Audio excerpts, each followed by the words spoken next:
ये सबमरीन समुद्र में घुसी तो छेद देगी चीन की नेवी को।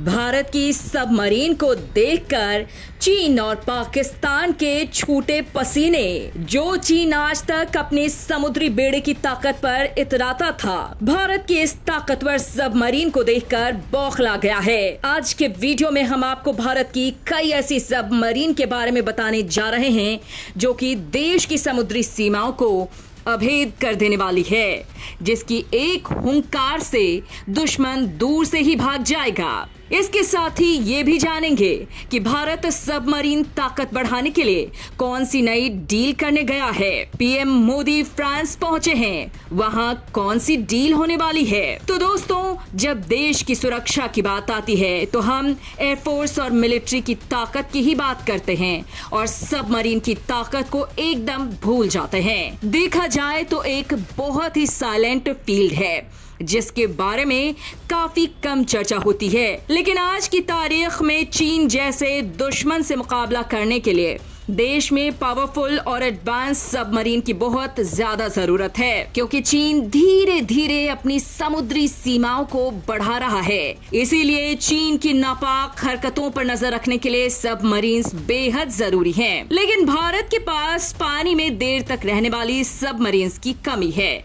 इसीलिए समुद्र में अपनी ताकत बढ़ाने के लिए भारत फ्रांस से एक डील करने वाला है और उम्मीद है कि फ्रांस के साथ 26 Rafale fighter jet M version वाले मैरीटाइम वाले और 3 स्कॉर्पियन सबमरीन्स को खरीदने को लेकर डील फाइनल ही हो जाएगी। स्कॉर्पियन सबमरीन बिच्छू तो नाम में ही है। राफेल की डील तो पहले से ही चर्चा में थी, लेकिन 3 एडिशनल सबमरीन चौंकाने वाला फैसला है।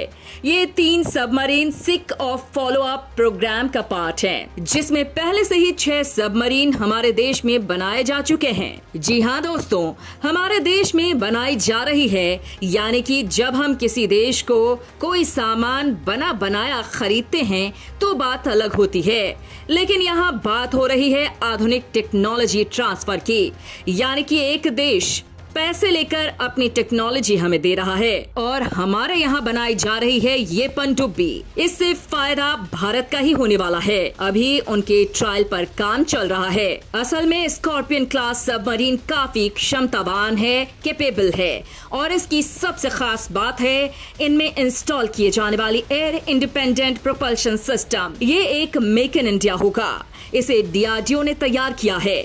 इस तकनीक के चलते सबमरीन और ज्यादा समय तक पानी के अंदर रह सकती है। इससे दुश्मन की नजर उस पर नहीं पड़ती और इन तीनों सबमरीन में इस सिस्टम को पहले से ही इंटीग्रेट करके डिलीवर किया जाएगा। किसी भी सबमरीन के बार बार पानी की सतह पर आने से दुश्मन की नजर में आने का खतरा बढ़ जाता है। देखिए, हर सबमरीन को उसके अंदर बह रही हवा को एक बार वापस रिफ्रेश करने और रिप्लेस करने के लिए सतह पर आना पड़ता है। पर जितनी बार सबमरीन को सतह पर आना पड़ेगा, उतना ज्यादा उसके जो वो छद्म आवरण है, जो वो छुप छुप कर रह रही है, वो उसके छुपने की सिचुएशन जो है उसको क्रिटिकल बना देती है, यानी कि दुश्मन आसानी से उसे देख सकता है उसकी इस कमी की वजह से। और इसी कमी को दूर कर रहा है ये AIP टेक्नोलॉजी वाला सबमरीन। पारंपरिक डीजल इलेक्ट्रिक पनडुब्बियों की तुलना में ज्यादा देर तक समंदर के अंदर रह सकती है।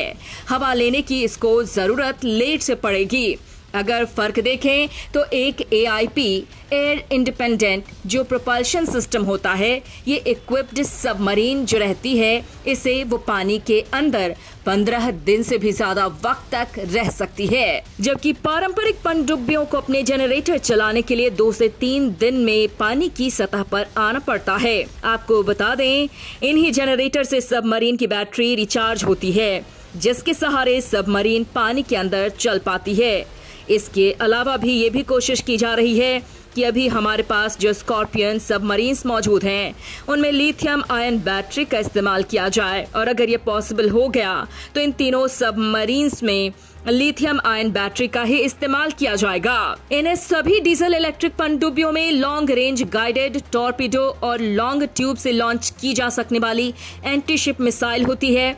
इसके अलावा एडवांस सेंसर होते हैं जिससे दुश्मन के ठिकाने का सही अंदाजा करके सही तरीके से परफेक्टली उसे हिट कर सकती है। इनसे उत्पन्न होने वाली आवाज भी बेहद कम होती है। इन तीनों सबमरीन के आने से हमारी नेवी में स्कॉर्पियन क्लास सबमरीन की संख्या 9 हो जाएगी। दोस्तों, साल 2005 में फ्रांस के नेवल ग्रुप के साथ प्रोजेक्ट 75 के तहत स्कॉर्पियन क्लास की 6 पनडुब्बियां बनाने की डील हुई थी। बैटल शिप और सबमरीन बनाने वाली भारतीय company Mazagon dock ship builders limited MDL ने करार के तहत फ्रेंच टेक्नोलॉजी का इस्तेमाल करके स्कॉर्पियन क्लास की 6 सबमरीन बनाई है। ये 6 सबमरीन अपने तय वक्त से काफी देर से बनकर तैयार हुई, जबकि असली प्लान साल 2030 तक 24 पनडुब्बियां बनाने का था। इस वजह से ये प्रोजेक्ट पहले ही काफी डिले हो चुका है और अब प्रोजेक्ट 75 का एग्जीक्यूशन होने में लगभग 3 से 4 साल लग जाएंगे। इसके बाद सबमरीन के आने में 3 से 4 साल और लग सकते हैं, यानी कि इस दशक के अंत तक प्रोजेक्ट 75 के तहत भारत को सबमरीन की डिलीवरी मुमकिन ही नहीं है। और हैरानी की बात ये है कि MDL ने सभी 6 सबमरीन तैयार कर ली है। अगर उन्हें पहले ही ऑर्डर दे दिया गया होता तो उन 6 सबमरीन के साथ ही बाकी की सबमरीन बन जाती और उसके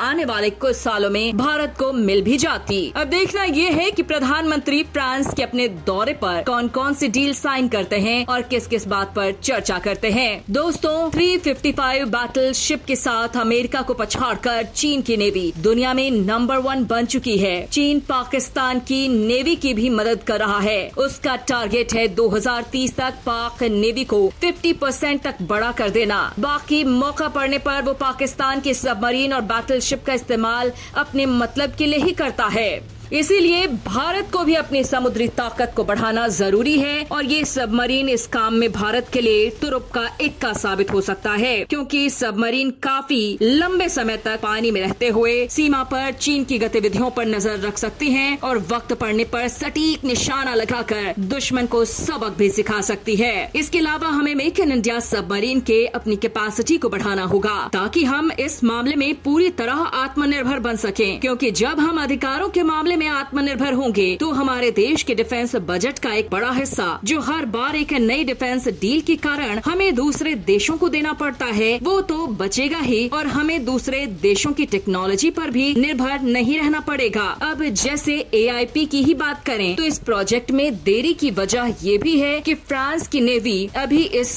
पॉल्यूशन सिस्टम का इस्तेमाल नहीं करती है। इस वजह से दोनों देशों के बीच टेक्नोलॉजी ट्रांसफर होने में दिक्कत आ रही थी। दोस्तों, उम्मीद है कि हम समुद्र में भी अपनी ताकत का झंडा गाड़ कर ही रहेंगे। फिर चाहे चीन हो या पाकिस्तान, कोई हमारा मुकाबला नहीं कर पाएगा। धन्यवाद।